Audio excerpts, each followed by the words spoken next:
What is up, you guys? Brooke here, and today is round 24 of the Strike Back Videoathon. Today we are going over 5 channel starting tips on how to start a YouTube channel. Preferably, I'm going over tips that will help you start an AuthorTube or BookTube channel because those are my more so expertise. Because let's face it, it is hard to try and start one of these channels here on YouTube. It's really hard to get going whenever you're a newbie. You don't know what you're doing, you don't know how to do anything, and everything is just all so scary. So stick around, guys, because I'm gonna go over 5 tips. I always have lipstick on my hand when I do this. Going over 5 tips on how to start one of these YouTube channels here. So the first tip I'm going to say is to not buy expensive tech stuff until you kind of have a feel for what you're doing. I was so close to going ahead and buying like a full out mega beautiful looking camera to go ahead and do my videos here. But I decided to step back and be like, no, what if for some reason I end up not doing the channel? What if I bought it and then I ended up just quitting and then I spent all this money on something that I'm not going to have any use for anymore? And I even thought if I still had the gumption to go ahead and pursue having a YouTube channel here, I thought, well, if I bought this like crazy expensive camera, will I know what to do with it? Will I know the process of things? So I recorded my first video with my phone here, and I still record videos with my phone.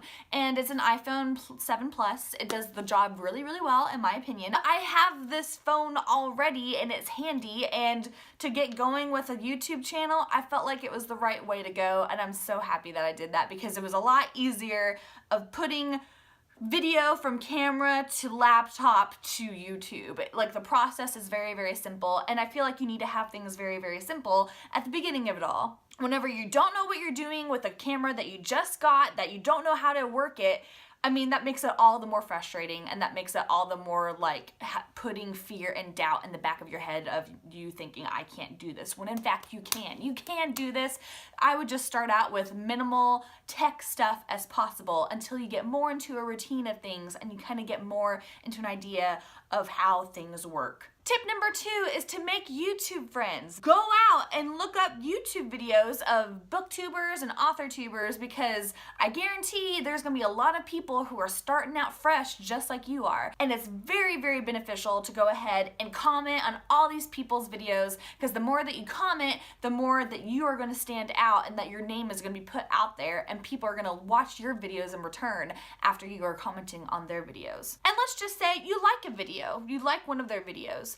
They're not going to know that you liked one of their videos. They don't get notifications of who liked their videos. They do get notifications of who commented on their videos. So be sure to comment and like because liking does really help out a YouTuber. Also try and look up people's social media accounts because it's not just about YouTube. I mean, yeah, you're on YouTube, but you're also on other social media accounts where everything is happening. Making friends outside of YouTube on social media accounts will make your friendship on YouTube so much stronger because you stay in contact with each other outside of the world of YouTube. And same thing goes with like Twitter posts or Instagram. Instead of just liking their post, which they do get notifications for that someone liked their post, but if you comment on their post, you stand out so much more. All of your comments that you are doing on these people's posts, they're going to see your name over and over again, and they're gonna see, hey, they're really interested in me. Who are they? I need to look them up. Make friends outside of YouTube so that way your friendship on YouTube will be stronger than ever. Tip number 3, I feel like is a big one because it really helped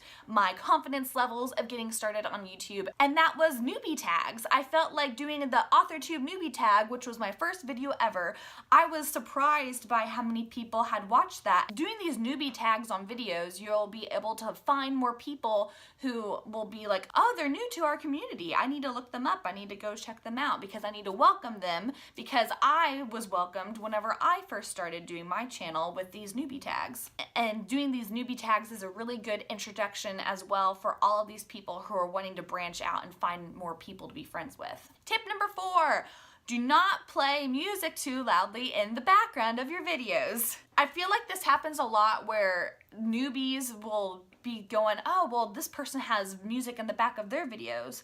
I need to do that with mine.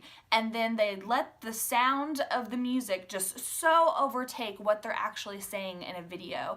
And it makes people stay clear. Whenever I go to a video where the music is way too loud and I can't even like concentrate on what the person is saying, I just get off of it. I don't watch it because what's the point if I just keep going, oh my gosh, what did they just say? I have to rewind. So just trying to make sure your volume levels of music is just really turned down is so helpful in making sure that your voice is heard. And also, if you didn't want to have music at all, if you feel comfortable with not having music at all in your videos, that's totally fine. I used to have music in my videos. I might go back to that after the Strike Back Videoathon. I had just decided during this videothon that I wasn't going to have music in my background of my videos because I just figured, this is 30 videos. Do I really want to put music in 30 times? I guess I could, but I decided not to. I just feel like people sometimes forget that music can very much overtake someone's small voice, especially someone who is new to the world of YouTube and they're already kind of more shy and just kind of not so much themselves on camera for the first time because they're new to this.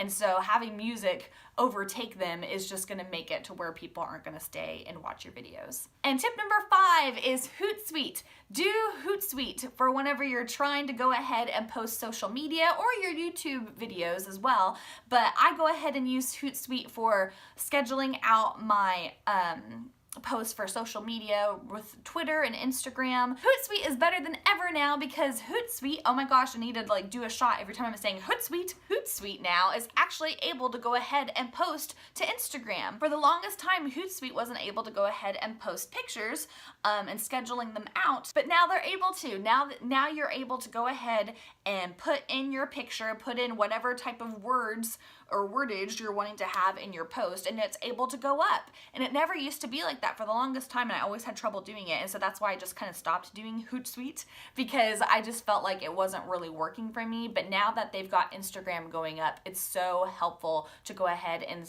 schedule your social media post whenever your YouTube video comes out. Just look it up on other YouTube videos and they'll show you how to do it. It's pretty simple. It all just kind of connects with everything, and everything is going out all at the same time, so you're letting your followers and people know of whenever you had just posted your video onto YouTube. So I would recommend doing Hootsuite because everything is just all connected that way, and it's all the better for it. Alright, so that's it. That was round 24 of the Strike Back Videoathon, and those are all of my tips for trying to build a YouTube channel. I don't want to say that I'm like a professional at YouTube or anything like that. I do feel like though I have learned a lot from past mistakes and learned a lot in the process of just doing this. Having a YouTube channel is awesome, so if anyone has been wanting to go ahead and try it, go ahead and do it, because what's the harm? You can do it on your phone. All you gotta do is push the record button and then shoot. Thank you guys so much for stopping by today, and check me out tomorrow for the next Strike Back Videoathon video, and I will see you then.